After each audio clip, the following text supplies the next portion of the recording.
Assalamualaikum warahmatullahi wabarakatuh.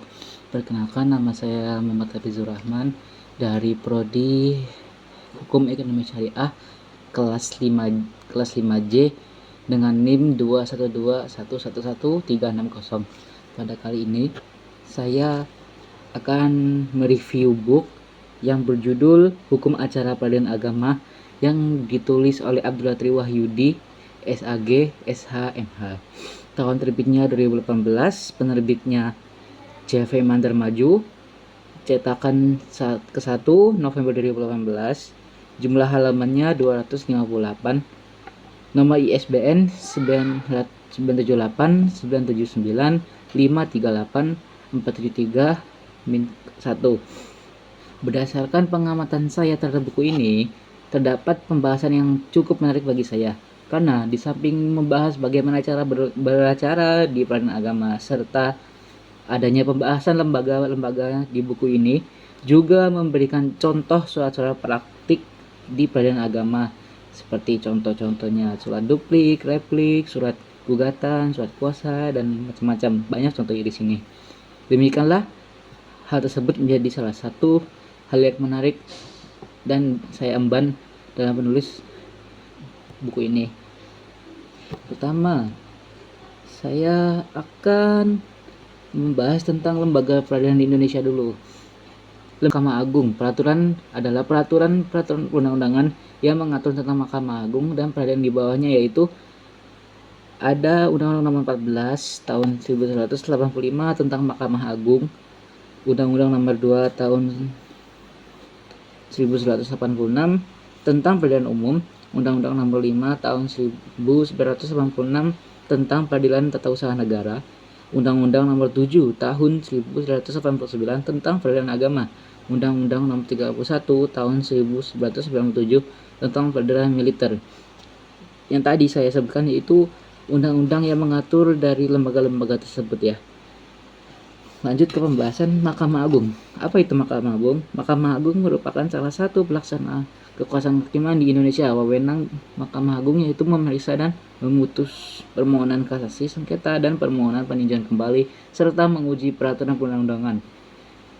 Jadi itu ada 5 ya lembaga yang ada di Indonesia, yaitu adalah Mahkamah Agung, Peradilan Umum, Peradilan Agama, Peradilan Militer, dan Peradilan Tata Usaha Negara. Itu yang berada di bawah pimpinan Mahkamah Agung ya. Jadi saya akan membacakan sedikit mengenai pengertiannya. Peradilan agama diatur dalam Undang-Undang Nomor 7 yang seperti yang saya sebutkan tadi, yaitu merupakan pengadilan tingkat tinggi pertama dan peradilan tinggi agama merupakan pengadilan tingkat banding. Wewenang peradilan agama yakni memeriksa, mengadili, memutus, dan menyelesaikan perkara antara orang-orang yang beragama Islam. Contohnya berupa perkawinan, waris, wakaf, wasiat, dan lain-lain. Peradilan militer. Peradilan militer merupakan peradilan khusus bagi prajurit Angkatan Bersenjata Republik Indonesia. Diatur dalam Undang-Undang Nomor 31 Tahun 1997. Wewenang peradilan militer adalah memeriksa, mengadili, dan memutus perkara tindak pidana militer. Selanjutnya peradilan tata usaha negara, ini yang kelima ya. Peradilan tata usaha negara merupakan pengadilan tingkat pertama dan pengadilan tinggi usaha negara merupakan pengadilan tingkat banding. Peradilan tata usaha negara diatur dalam Undang-Undang Nomor 5 Tahun 1986. Wewenang peradilan tata usaha negara adalah memeriksa, memutus, dan menyelesaikan sengketa tata usaha negara di tingkat pertama bagi rakyat mencari keadilan. Itu tadi Mahkamah Agung ya. Sekarang Mahkamah Konstitusi. Apa itu Mahkamah Konstitusi? Mahkamah Konstitusi merupakan salah satu lembaga negara yang melaksanakan kekuasaan kehakiman yang merdeka untuk menyelenggarakan peradilan guna menegakkan hukum keadilan dan beracara dan sumber hukumnya.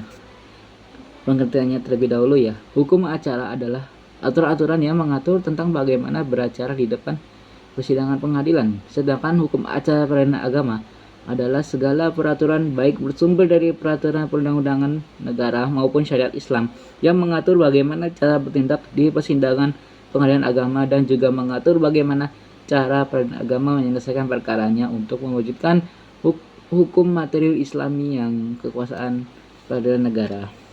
Sumber hukumnya yaitu hukum acara diatur dalam Undang-Undang Nomor 7 tahun 1989 tentang peradilan agama beserta perubahan-perubahannya. Hukum acara perdata adalah hukum yang mengatur bagaimana cara menjamin ditaatinya hukum acara perdata material para hakim.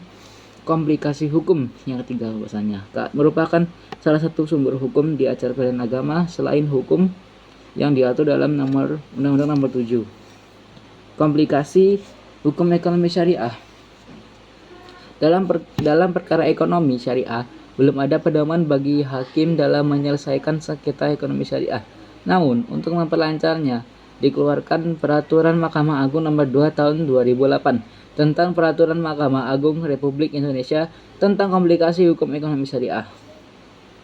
Nah, itu sudah saya jelaskan sedikit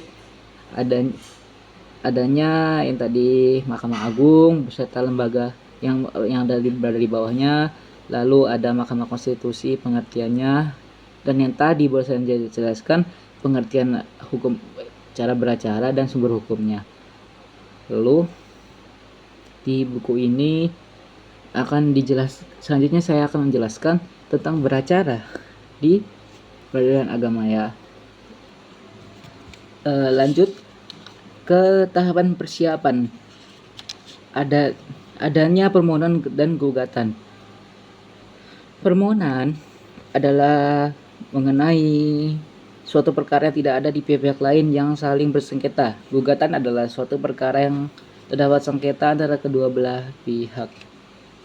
Kewenangan relatif. Yang dimaksud dengan kewenangan relatif adalah kekuasaan dan wewenang yang diberikan antara pengadilan dalam lingkungan peradilan yang sama atau wewenang yang berhubungan dengan wilayah hukum antar pengadilan agama dalam lingkungan peradilan agama. Misalnya antara Pengadilan Agama Bandung dengan Pengadilan Agama Bogor.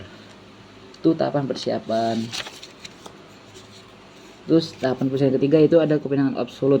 Kewenangan absolut adalah kekuasaan yang berhubungan dengan jenis perkara dan sengketa kekuasaan pengadilan.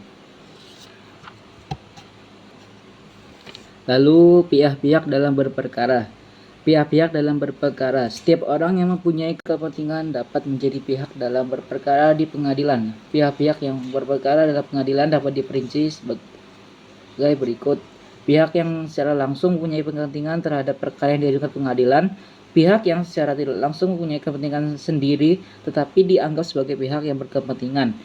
Lalu pihak yang merupakan utusan atau wakil dari pihak yang berkepentingan. Lalu adanya kuasa. Pihak yang berperkara di pengadilan dapat menghadapi dan menghadiri pemeriksaan persidangan sendiri atau mewakilkan kepada orang lain untuk menghadiri persidangan di pengadilan.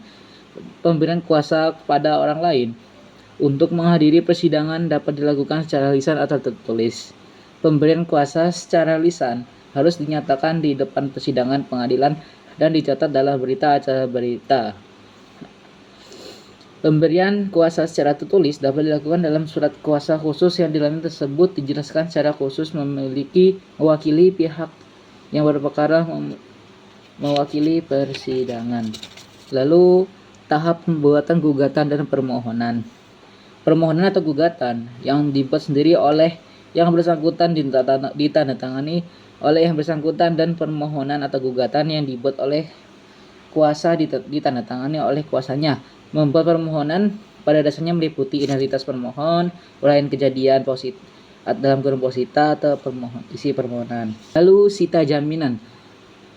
Agar terdapat jaminan kelak apabila gugatan yang diajukan telah diputus dan mempunyai kekuatan hukum tetapi tetap dapat dilaksanakan eksekusi, maka penggugat perlu mengajukan permohonan sita jaminan. Dengan permohonan sita jaminan yang dikabulkan oleh pengadilan, penggugat mempunyai jaminan atas benda-benda yang dijaminkan untuk memenuhi tuntutan dalam gugatan. Lalu ada kumulasi gugatan. Kumulasi gugatan ini ada dua macam, kumulasi subjektif dan kumulasi objektif.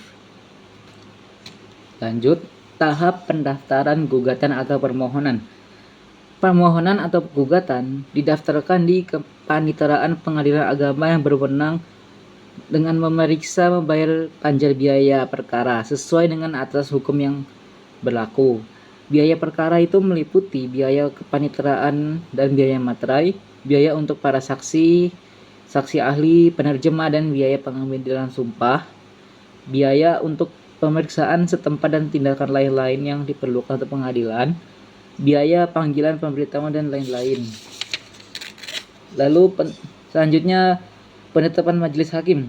Perkara yang telah didaftarkan di Pengadilan Agama oleh panitera disampaikan kepada Ketua Pengadilan Agama untuk dapat menuju ke majelis hakim yang memeriksa, memutus dan mengadili perkara dengan suatu penetapan. Lalu tahap pemeriksaan gugatan. Proses-prosesnya yaitu ada proses mediasi yang pertama, yang kedua itu pembacaan gugatan, ketiga jawaban tergugat, eksepsi dan rekonvensi, replik duplik, pemeriksaan bukti surat, pemeriksaan saksi ahli, pemeriksaan setempat, kesimpulan, lalu penetapan atau putusan. Pembuktian adalah upaya yang dilakukan para pihak dalam berperkara untuk memuatkan dan membuktikan dalil-dalil yang diajukan agar dapat meyakinkan hakim yang memeriksa perkara. Alat bukti yang sah dapat dipergunakan untuk membuktikan adalah yaitu bukti surat, bukti saksi, persangkaan, pengakuan, dan sumpah. Lalu setelah itu prosesnya upaya hukum. Upaya hukum ini adalah hak bagi orang yang berperkara di pengadilan untuk tidak menerima putusan pengadilan. Upaya hukum ini ada dua, upaya hukum biasa dan upaya hukum luar biasa. Lalu setelah upaya hukum, pelaksanaan putusan. Pelaksanaan putusan atau eksekusi merupakan rangkaian terakhir dari proses berperkara di pengadilan. Putusan yang terakhir dari proses berperkara di pengadilan. Putusan yang telah mempunyai kekuatan hukum tetap atau putusan yang dapat dijalankan terlebih dahulu dapat dilakukan setelah pelaksanaan putusan. Suatu putusan dapat dikatakan telah mempunyai kekuatan hukum tetap apabila para pihak telah menerima putusan, tidak ada upaya hukum yang dilakukan para pihak atau salah satu pihak yang berperkara dalam tengah waktu yang telah ditentukan, telah diputus oleh pengadilan tingkat kasasi atau terakhir. Jadi sekian yang dapat saya sampaikan di dalam buku hukum acara peradilan ini, contoh bukunya. Kelebihan dari buku ini, selain bisa jadi buku pegangan dalam mata kuliah hukum acara peradilan agama yang diajarkan di perguruan tinggi khususnya di Fakultas Syariah, buku ini juga disajikan dalam bentuk yang mudah dipelajari, dimengerti, dipahami, serta buku ini juga dilengkapi dengan contoh surat-surat praktik hukum acara yang berada di pengadilan agama. Sekian dari saya. Mohon maaf apabila banyak salah kata dan kata yang tidak dapat dimaafkan. Boleh bertaufiq hidayah. Assalamualaikum warahmatullahi wabarakatuh.